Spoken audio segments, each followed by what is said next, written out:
श्री कृष्ण भगवान की जय। जय जय श्री राधे। श्री सद्गुरुनाथ महाराज की जय। जयकारा तेरा वालिदा बोल सच्चे दरबार की जय। अनन्य प्रेम ही भक्ति है। अनिर्वचनीय ब्रह्मानंद की प्राप्ति के लिए भगवत भक्ति के सदृश्य किसी भी युग में अन्य कोई भी सुगम उपाय नहीं है। कलयुग में तो है ही नहीं, परंतु यह बात सबसे पहले समझने की है कि भक्ति किसे कहते हैं। भक्ति कहने में जितनी सहज है, करने में उतनी ही कठिन है। केवल ब्रह्म बाह्य आडंबर का नाम भक्ति नहीं है। भक्ति दिखाने की चीज नहीं, वह तो हृदय का परम गुप्त धन है। भक्ति का स्वरूप जितना गुप्त रहता है, उतना ही वह अधिक मूल्यवान समझा जाता है। भक्ति तत्व का समझना बड़ा कठिन है। अवश्य ही उन भाग्यवानों को इसके समझने में बहुत आयास या श्रम नहीं करना पड़ता, जो उस दयामय परमेश्वर के शरण हो जाते हैं। अनन्य शरणागत भक्त को भक्ति का तत्व परमेश्वर स्वयं समझा देते हैं। एक बार जो सच्चे हृदय से भगवान के शरण हो जाता है, भगवान उसे अभय कर देते हैं। उनका उनका व्रत है कि सकृदेव प्रपन्नाय तवा अस्मिते च याचते अभयम सर्वभूतेभ्यो ददामेत व्रतम मम। वाल्मीकि रामायण के 6वें स्कंद में 18वां और 33वां प्रकरण है। भगवान की शरणागति एक बड़े ही महत्व का साधन है, परंतु उसमें अनन्यता होनी चाहिए। पूर्ण अनन्यता होने पर भगवान की ओर से तुरंत ही इच्छित उत्तर मिलता है। विभीषण अत्यंत आतुर होकर एकमात्र श्री राम के आश्रय में ही अपनी रक्षा समझकर श्री राम के शरण आता है। भगवान राम उसे उसी क्षण अपना लेते हैं और कौरवों की राजसभा में सब तरफ से निराश होकर देवी द्रौपदी जो ही शरण श्री कृष्ण को स्मरण करती है, क्यों ही चीर अनंत हो जाता है। और अनन्य शरण के यही उदाहरण है। यह शरणागति सांसारिक कष्ट निवृत्ति के लिए थी। इसी भाव से भक्त को भगवान के लिए ही भगवान के शरणागत होना चाहिए, फिर तत्व की उपलब्धि होने में विलंब नहीं होगा।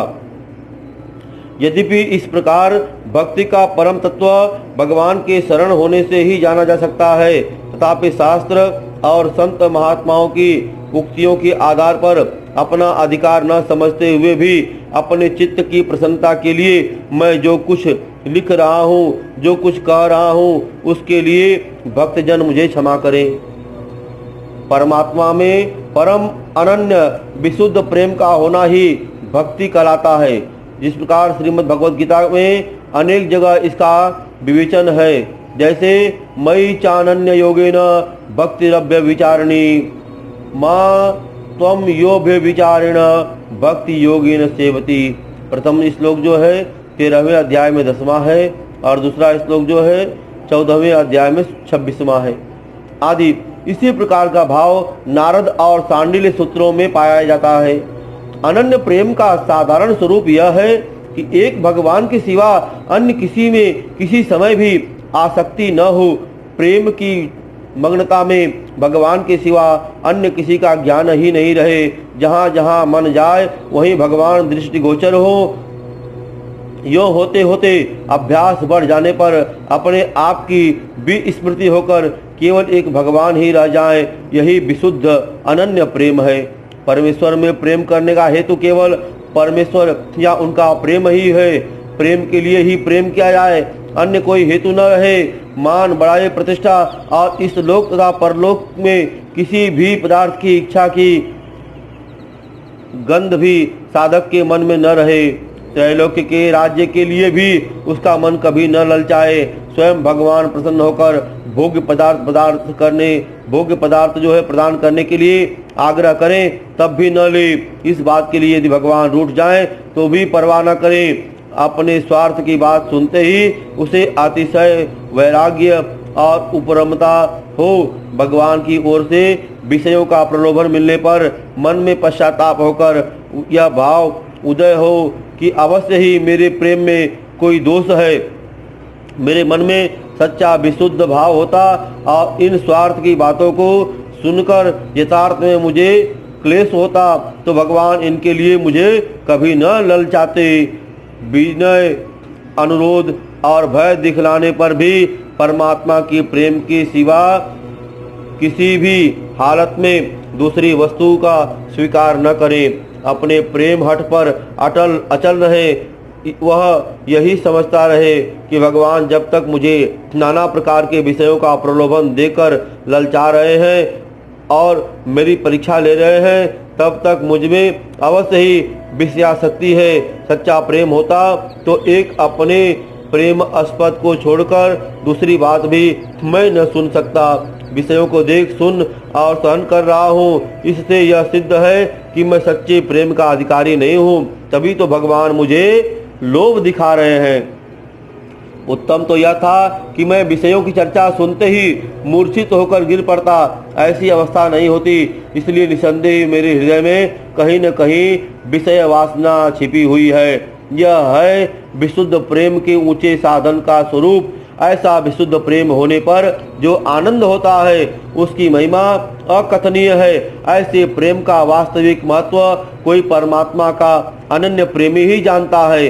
प्रेम की साधारणता 3 संज्ञाएं हैं, गौण, मुख्य और अनन्य। जैसे नन्हे बछड़े को छोड़कर गौ वन में चरने जाती है, वहाँ घास चरती है। उस गौ का प्रेम घास में गौण है और बछड़े में मुख्य है और अपने जीवन में अनन्य है। बछड़े के लिए घास का एवं जीवन के लिए वह बछड़े का भी त्याग कर सकती है। इसी प्रकार उत्तम साधक सांसारिक कार्य करते हुए भी अनन्य भाव से परमात्मा का चिंतन किया करते हैं। साधारण भगवत प्रेमी साधक अपना मन परमात्मा में लगाने की कोशिश करते हैं, परंतु अभ्यास और आसक्तिवश भजन ध्यान करते समय भी उनका मन विषयों में चला ही जाता है। जिनका भगवान में मुख्य प्रेम है वे हर समय भगवान को स्मरण रखते हुए समस्त कार्य करते हैं, और जिनका भगवान में अनन्य प्रेम हो जाता है उनको तो समस्त चराचर विश्व एक वासुदेवमय ही प्रतीत होने लगता है। ऐसा महात्मा बड़े दुर्लभ है। कहते हैं कि ऐसे महात्मा बड़े दुर्लभ हैं। गीता में 7वें अध्याय में 19वां श्लोक है कि इस प्रकार के अनन्य प्रेमी भक्तों में कई तो प्रेम में इतने गहरे डूब जाते हैं कि वे लोक दृष्टि में पागल से दिख पड़ते हैं। किसी किसी की बालकवत चेष्टा दिखाई देती है और उसके सांसारिक कार्य छूट जाते हैं। कई ऐसी प्रकृति के भी प्रेमी पुरुष होते हैं जो अनन्य प्रेम में निमग्न रहने पर भी महान भागवत श्री भरत जी की भांति या भक्तराज श्री हनुमान जी की भांति सदा ही राम काज करने को तैयार रहते हैं। ऐसे भक्तों के सभी कार्य लोक हितार्थ होते हैं। वे महात्मा एक क्षण के लिए भी परमात्मा को नहीं भुलाते, न भगवान ही उन्हें कभी भुला सकते हैं। भगवान ने कहा है कि यो मां पश्यन्ति सर्वत्र सर्व च मयि पश्यन्ति तस्याहं न प्रणश्यामि स च मे न प्रणश्यति। गीता के 6वें अध्याय में 30वां श्लोक है। बोले श्री कृष्ण भगवान की जय।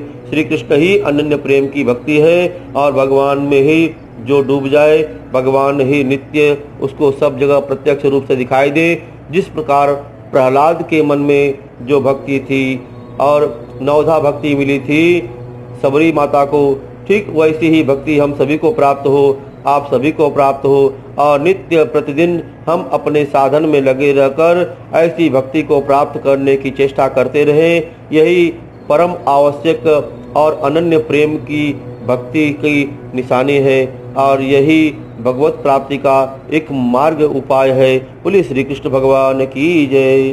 श्री सद्गुरुनाथ महाराज